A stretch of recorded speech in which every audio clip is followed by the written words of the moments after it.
Takkıç! Takkıç. Takkıç. Baş üstüne.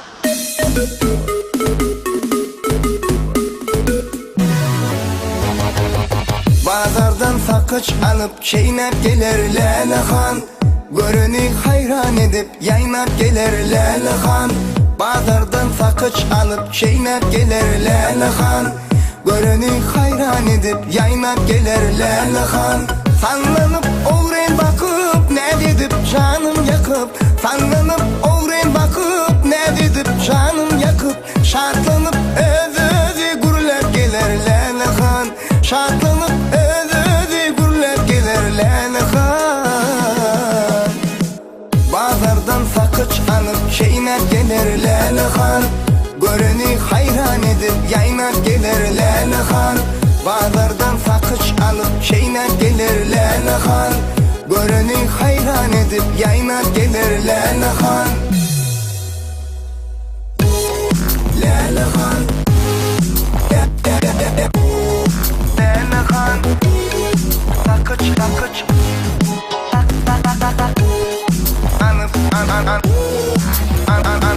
Leylehan. Sakıç anıp gençliğin içinden peri peyker ol acap.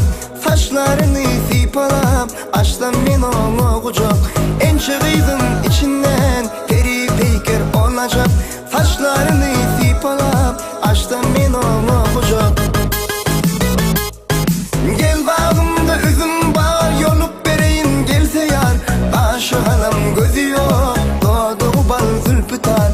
Gel bağımda üzüm bağır yolup vereyim gelse yar.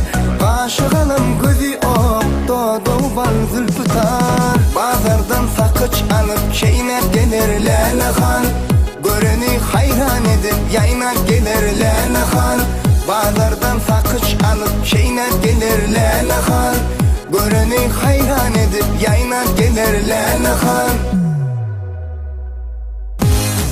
Leylehan. Leylehan. Sakıç sakıç.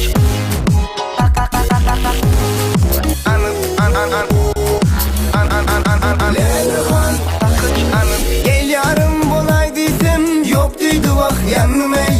Bir bakıp güley desem bakmadı ol köydüm ey. Gel yarım bolay desem yok deydi vah yanım ey.